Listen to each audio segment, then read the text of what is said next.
गढ़ी यासीन तलके अस्पताल में ताज़ो जावल ॿार फौत थियण वारो मामलो। सिविल जज पारां वाक़े ते पाण मुरादो नोटिस। एसएचओ गढ़ी यासीन खे मामले जी जांच करे 3 ॾींहनि में रिपोर्ट अदालत में पेश करण जो हुकुम। गढ़ी यासीन तलके अस्पताल में 2 ॾींहं अॻु बोरची अली नवाज़ सबायो जो ताज़ो जावल ॿार मुबैना इलाज न थियण सबब अस्पताल अंदर वालिद जे हथनि में तड़पी फौत थियण जूं ख़बरूं मीडिया ते अचण बाद सिविल जज गढ़ी यासीन मुश्ताक अहमद जोखियो मामले जो पाण मुरादो नोटिस वठी एसएचओ गढ़ी यासीन खे वाक़े जी जांच करे 3 ॾींहनि अंदर रिपोर्ट ॾियण जो हुकुम ॾेई छॾियो आहे। अदालती हुकुम मिलण बाद एसएचओ गढ़ी यासीन अस्पताल जे एमएस डॉक्टर ज़हीर अहमद अब्बासी ऐं फोती ॿारड़े जे पीउ बोरची अली नवाज़ सबायो खे बयान रिकॉर्ड कराइण लाइ लेटर उमाणे छॾिया। जनत फोती ॿार जे वालिद बोरची अली नवाज़ सबायो लेटर मिलण बाद थाणे ते पहुची पंहिंजो बयान रिकॉर्ड कराए छॾियो। इन मौके ते बोरची अली नवाज़ सबायो Kaavish digital media reporting team सां ॻाल्हाईंदे चयो त अस्पताल जे एमएस डॉक्टर ज़हीर अब्बासी जे मौजूदगी में इलाज न थियण करे संदसि मासूम ॿार हथनि में दम ॾिनो आहे। हुन चयो त खेसि उमीद आहे त साणुसि इंसाफ़ कयो वेंदो।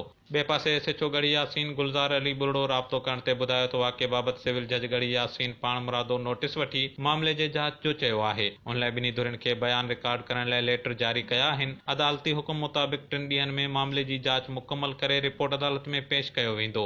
Azhar Mirani, Kawish digital media reporting team, Garhi Yasin.